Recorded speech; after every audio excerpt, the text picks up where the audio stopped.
Muito bem, galera, estamos de volta, né? Aqui quem vos fala é o professor Edson Moraes. Você que ainda não é inscrito no canal, inscreva-se no canal, ative o sininho para receber as notificações e as novidades, tá? Vamos dar sequência.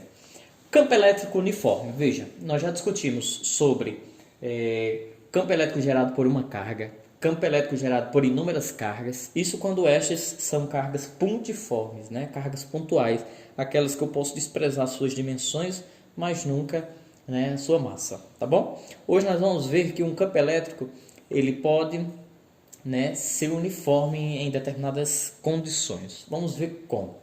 Primeiro, para ele ser gerado, ele precisa ser originado entre duas placas, né?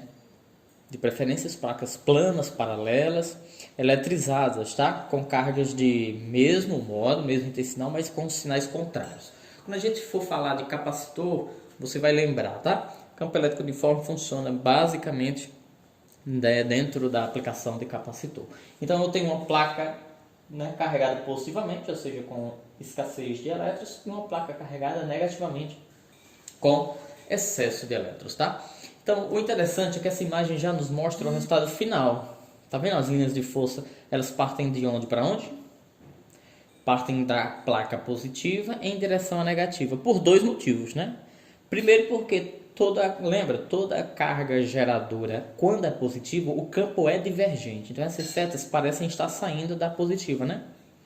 E a negativa é pelo fato de que a carga negativa, assim como agora a placa negativa, também por ela ser negativa, vai gerar um campo de aproximação, um campo de convergência. Então, por esses dois motivos que essas setas, né, dessas linhas de força, que carregam consigo a força elétrica, realmente vão da placa positiva para a negativa, tá? Mas se a gente tivesse mais tempo para a gente discutir, né, a origem, a gente ia fazer uma explicação bem bacana para vocês utilizando vetores.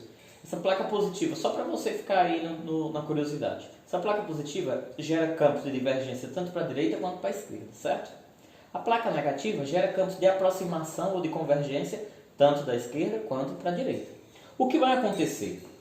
Essas setas que iam ficar desse lado, iam ficar setas saindo, né, em virtude de ser gerado pela placa positiva, e setas entrando, de serem setas originadas da carga negativa, como se essa outra placa não existisse, tá? Então, esses vetores à esquerda ficavam uma soma algébrica de vetores com sentidos opostos, né? Umas de divergência gerada por essa placa, umas de convergência gerada pela placa negativa.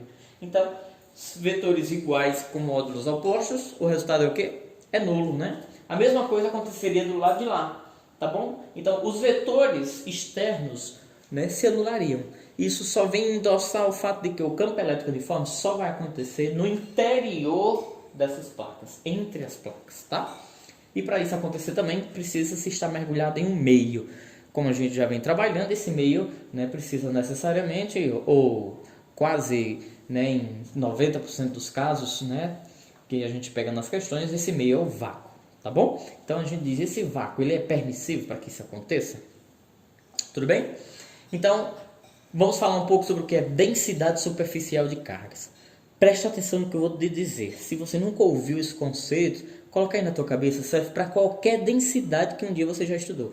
Densidade demográfica, densidade ou massa específica lá na química, tá bom? Densidade nada mais é do que um certo quantitativo que é distribuído de maneira proporcional em uma área, tá?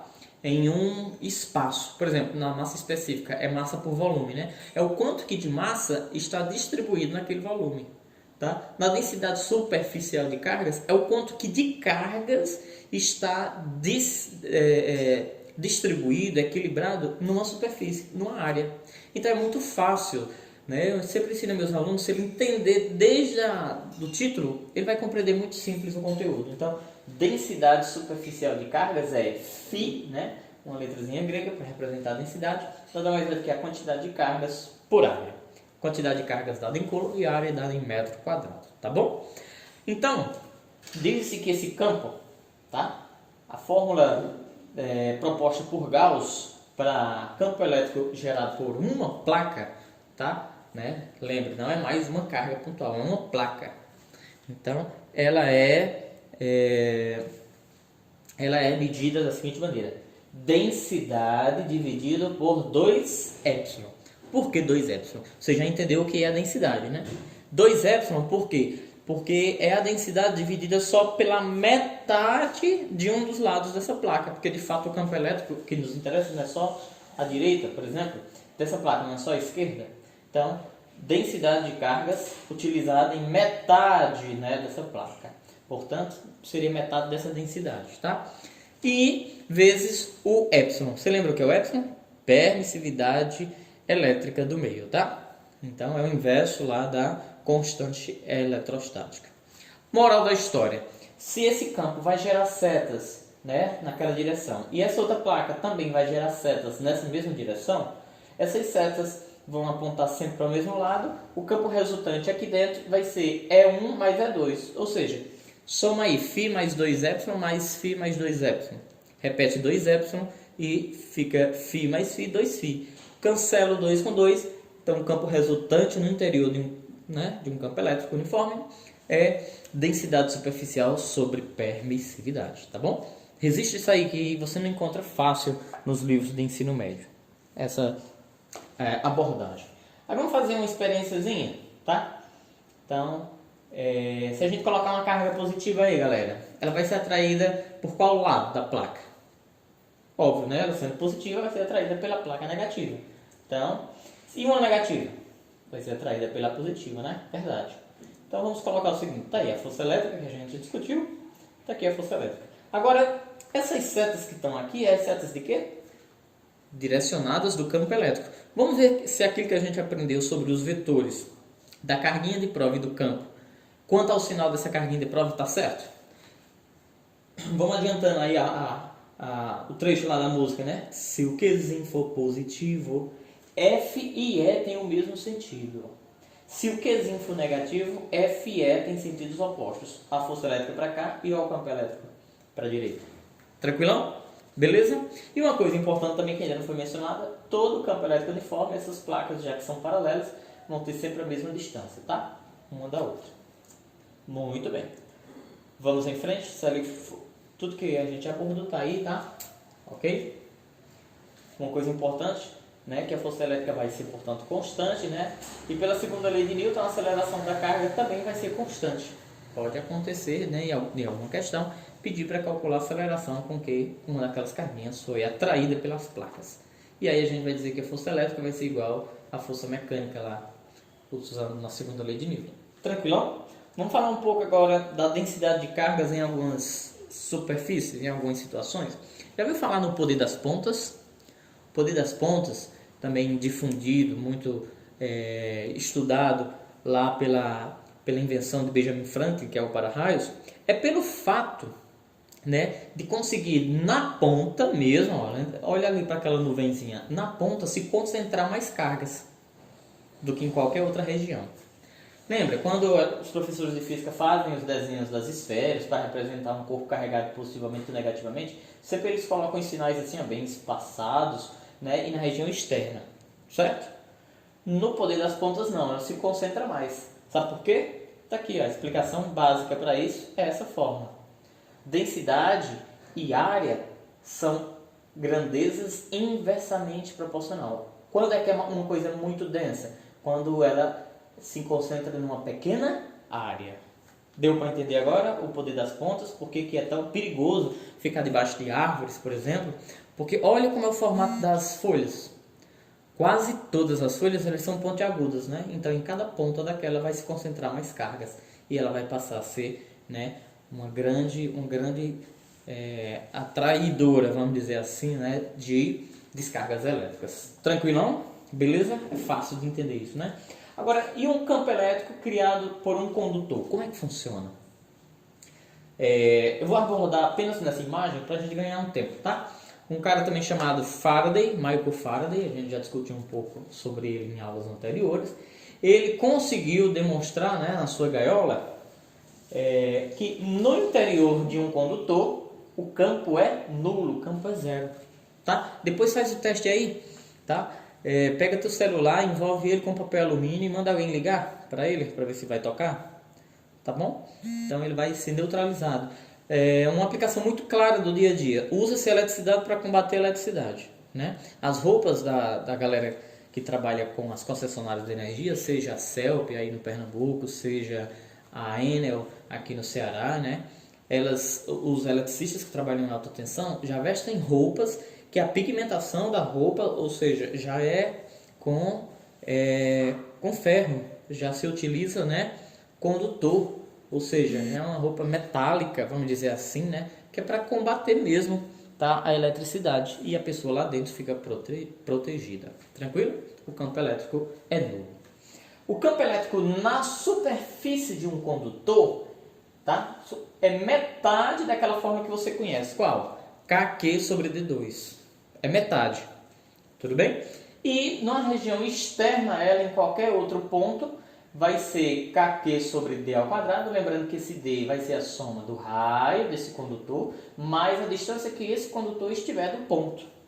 Tá bom? Então, muito cuidado. São questões que costumam se aparecer, campo elétrico gerado por qualquer tipo de condutor. Se esse condutor ele tiver um formato, né, bem mais espesso do que as cargas que a gente discute nas aulas, ele pode perguntar no interior, então é nulo. Na superfície do corpo, é metade daquela fórmula que você conhece, KQ sobre D2. Tá? E lembra que esse D vai ser o raio, né, do condutor, sendo ele, né, um formato esférico, claro. E num ponto qualquer externo, vai ser KQ sobre D2 também, só que essa distância agora é o raio mais a distância de fato que a esfera ou o corpo estiver do ponto. Tranquilo? Muito bem. Vamos seguir em frente. Tá aí a famosa gaiola de Faraday, né? Ele permitiu que a descarga elétrica, né, chegasse até ele, mas como ele está protegido, né, ele não recebe essa descarga. Enfim, a gente vê isso no dia a dia. Todo prédio que é protegido por para-raios, né, ele tem um aterramento em volta do prédio todinho, né, e esse aterramento faz com que a casa estivesse, ou o prédio estivesse dentro de uma famosa gaiola, tá bom? Beleza? Vamos falar agora de que trabalho que a força elétrica faz. E a força elétrica tem um trabalho, ora, para fazer com que uma cargazinha seja levada de um ponto a outro, né, no interior de um campo elétrico, alguém vai realizar esse gasto de energia, né? Esse gasto de energia, ele pode ser então calculado. Mas para vocês entenderem isso, eu vou precisar discutir dois conceitos com vocês antecipadamente, tá bom? Que é inclusive até de um próximo assunto. A gente já vai adiantar aqui porque é necessário. O que significa superfície equipotencial? Olha como é fácil, se o aluno entendesse até a etimologia da palavra. Equipotencial quer dizer potencial equivalente, concorda? Potencial igual. E para você entender o que é potencial, eu deveria ter colocado aí uma pilha, uma bateria, né, para você compreender. Vamos lá, mas eu vou falar e eu espero que você compreenda. Geralmente as pilhas têm quanto de energia? Ou, melhor se expressando, quanto de voltagem? As pilhas quase todas, né, é 1,5 volts. Tá? Sabe o que isso significa?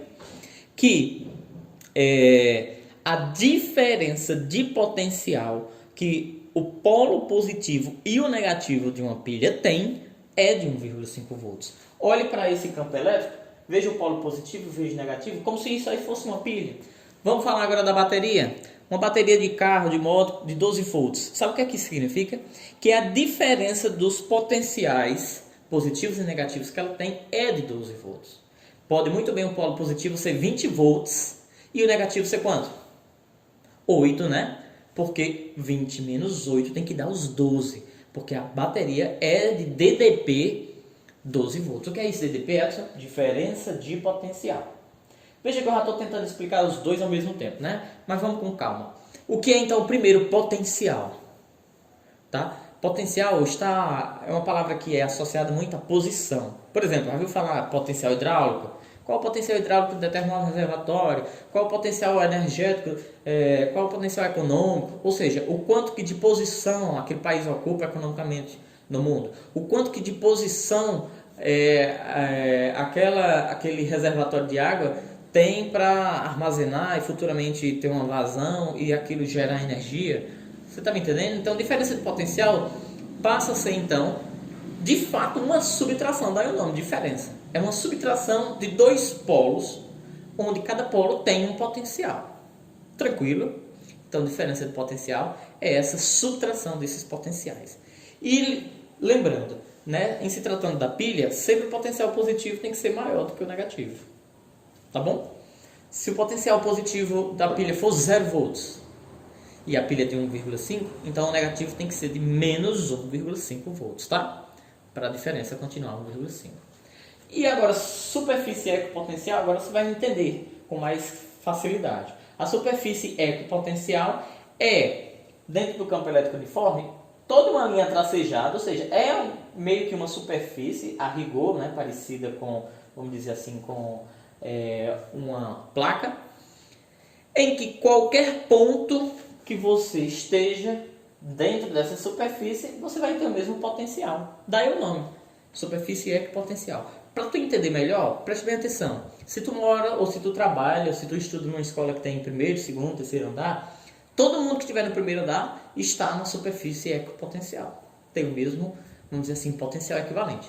Mas para quem está num andar acima que o seu, vocês agora teriam superfícies, tinham potenciais diferentes para vocês estarem em superfícies diferentes. Deu para entender? Então, no mesmo andar, você não pode ir de uma sala a outra, né, de um banheiro a outro, num corredor. Então, isso você está andando sobre a mesma superfície equipotencial. Quando a carga é pontual, as superfícies equipotenciais, elas são essas linhas aqui pontilhadas, né, e concêntricas a ela. Essas linhas de azul, você sabe o que significa, você já viu esse desenho antes. Isso são as linhas de força, né? Carga positiva, campo divergente. Tranquilão? Cada pontinho preto desse não está em cima da mesma circunferência? Sim, essa está. Portanto, ela tem o mesmo potencial. Tranquilo? Deu para entender? Então vamos em frente.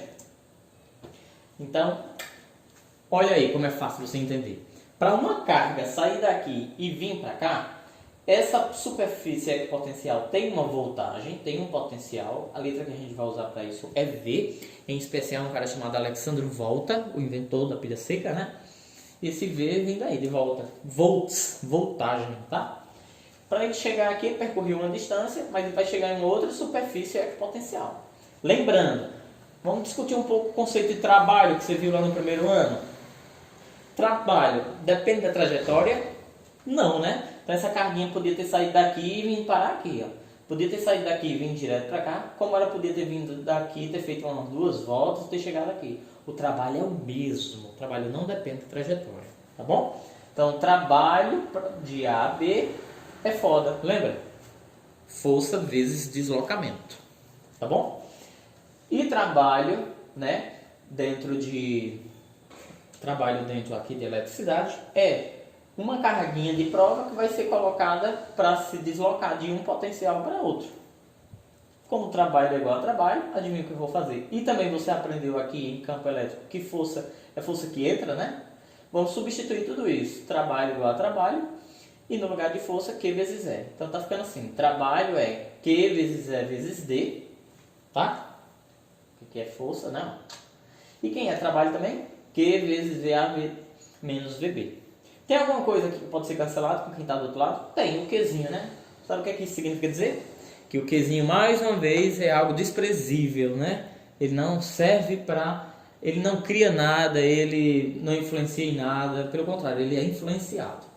Tá bom? Então, VA menos VB, a gente usa uma única letra, né? Em física, em eletricidade, que é U, tá? Ou simplesmente V. Tem muitos autores que só chamam isso de V. Mas para não confundir, né? Pensou você colocar na resposta V igual a 100 volts, V igual a 100 V. Estranho, né? Então você coloca U, diferença de potencial. É igual a E vezes D. Adivinha que fórmula é essa? É a fórmula que talvez você use mais para campo elétrico uniforme. Tá bom?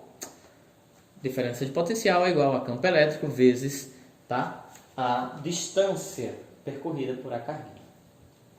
Tranquilão? Beleza. Lembrando que aqui é a fórmula do trabalho para a força, tá? Fazer a carguinha se movimentar de uma placa para outra. Vamos praticar um exemplo? A carga elétrica de uma partícula com 2 gramas de massa, para que ela permaneça em repouso, quando colocada em um campo elétrico vertical, olha aí, as placas então estariam deitadas, né? com sentido para baixo e intensidade igual a 500 newtons por coulomb é dado por... Ele também fornece para a gente a gravidade, que é 10. Você entendeu? Ele deu a massa e deu a gravidade, hein? Ah, é porque o campo é vertical. Para essa carguinha ficar em equilíbrio, tem que ter... A gente já discutiu isso em outras aulas nossas. Tem que ter duas forças que neutralizem, né? Que sejam opostas uma à outra. Quem seriam essas forças? Tá? Vamos entender que o campo, a questão já nos diz, que o campo elétrico vertical, com sentido para baixo, né? Quem seria agora as forças? A peso, que a gente já conhece, sempre vertical e orientada para baixo. E a outra força que ia neutralizar, óbvio que só poderia ser a força elétrica, né? Tranquilo? Então vamos para a conta. Tá aí, ó. Força elétrica igual a força peso. Q vezes E igual a M vezes G. Matemática básica agora. Q eu não sei quem é, que essa é a pergunta, né? O E, 500, eu peguei e coloquei 5 vezes 10 ao quadrado. Isso não é possível? Sim, né? A massa, 2 gramas. Lembra de transformar isso para quilograma, tá? Porque força peso, massa tem que estar em quilograma. 2 vezes 10, portanto, a menos 3. Vezes a gravidade, que é 10. Agora, matemática básica. 10 a menos 3 vezes 10 elevado a 1. 10 a menos 2. Tá? Passo esse termo todinho para cá dividindo. Então, 2 dividido por 5, 0,4. Divisão de potências de mesma base. Repete a base e subtrai os expoentes. Menos 4. Deslocando a vírgula, 2 casinhas, vai ficar 40 vezes 10 a menos 6. Por que 2 casinhas, Edson? Para poder a gente achar uma dessas alternativas, né? Já que ela está com uma notação especial, daquelas que a gente já conhece. 40 microcoulomb. E aí? 40 microcoulomb. Letra B? Não, né? Ora, por que não, Edson? Já está aí. Sabe o que a gente está esquecendo? Opa! Pensei que eu ia colocar alguma coisa para te chamar a atenção, mas eu vou te dizer agora, tá? A gente está esquecendo que campo e força têm sentidos opostos. Isso acontece quando a carguinha é positiva? Não, né? Então só acontece se a carguinha é negativa. Portanto, a alternativa correta qual é? Letra D. Eu vou colocar aqui antes que eu me esqueça, né? Para chamar a atenção da galera. Beleza? Vamos colocar aqui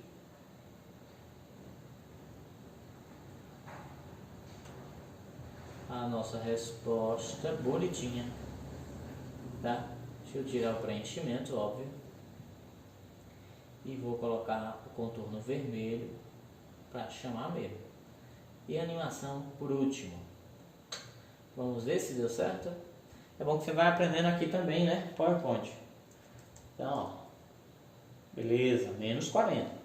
Deu para entender, né? Por que é negativo? Força e campo, se tem sentidos opostos, o sinal dessa carguinha é negativa. Segundo, é uma questão fácil aí, ó. Uma fonte F emite partículas, pronto, aí é muito parecido com o experimento de Millikan. Elétrons, prótons e nêutrons são lançados no interior de uma região onde existe um campo elétrico uniforme.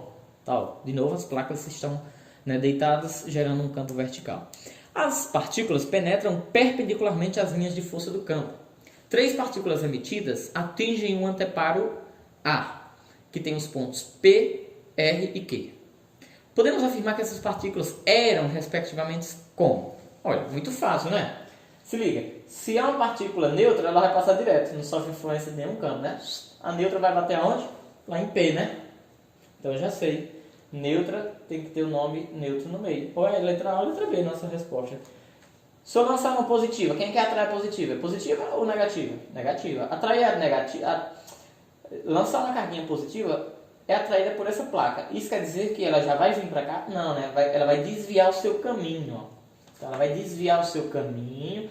Esse desvio desse caminho faz com que ela atinja já o ponto Q e deixe de seguir a linha reta, tá?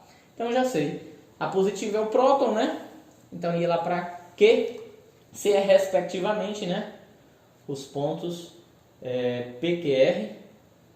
Então, P, respectivamente ao desenho ou aqui? Eu acredito que aqui, né? Ó, questão P, Q, R. Então, P é o que? É neutro. Então, começa com neutro, né?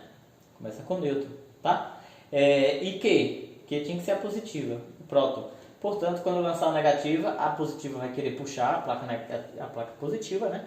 Vai querer puxar ela e aí ela desvia o seu caminho lá para, tá bom? Isso acontece muito com as TVs mais antigas, tá? As TVs de tubo CRT. Muito bem. Vamos a mais uma. A figura abaixo mostra as linhas de força de um campo elétrico e algumas superfícies equipotenciais. Tá vendo aqui, ó? Essa superfície todinha é de 100 volts, essa é de 60 e essa é de quanto? Vamos descobrir. Calcula a intensidade do campo elétrico. Determine o trabalho da força elétrica para levar uma carga, né, do ponto A ao ponto B. E calcule o potencial elétrico no ponto C. Questão muito fácil. Então, tá aí, ó. Calcular a intensidade do campo elétrico, é só jogar na fórmula, é do, né? Vamos colocar aquela que a gente já tem conhecida.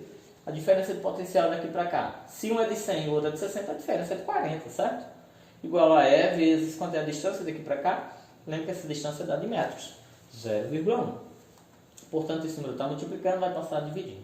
Quando eu dividir 40 por 0,1, vai dar 400. Olha o curioso. Até então, quando a gente trabalhava com cargas pontiformes, era Newton por Coulomb, né?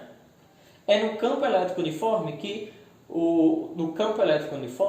a nomenclatura para campo, a nomenclatura não, a unidade física pode mudar. Pode ser Newton por Coulomb, como também pode ser volts por metro. Por quê, hein, Edson? Se liga, essa distância não veio para cá dividindo? 40 é o quê? Volts. E 0,1 é o quê? É metros. Portanto, o campo pode ser também volts por metro. Se liga, tá? Letra B. Determine o trabalho da força elétrica para levar essa carguinha do ponto A ao ponto B. Muito tranquilo, aquela fórmula, né? Trabalho de A para B é Q vezes a diferença. A carguinha é 2 vezes 10 a menos 7.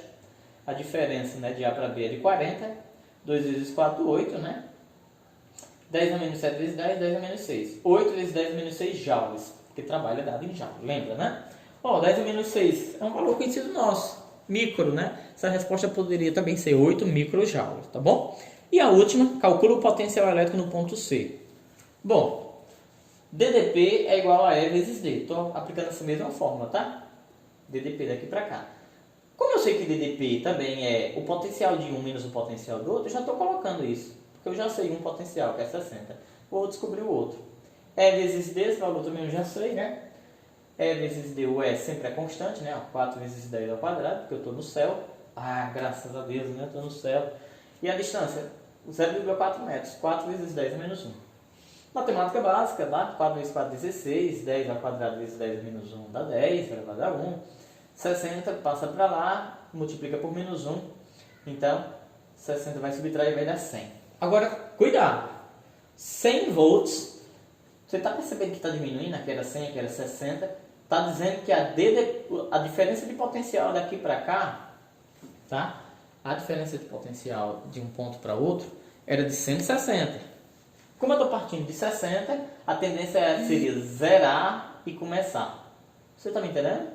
Então, 100, 60. Quando eu andar 60, para chegar a 100, só está faltando 40, né? Então, o potencial de C seria menos 40. Beleza? Tranquilo? Muito bem, galerinha. Muito obrigado pela sua paciência e sua audiência. Não se esqueça, tá? Se inscreve no canal, ativa o sininho. Assim que tiver novidades, tu vai receber. Até mais.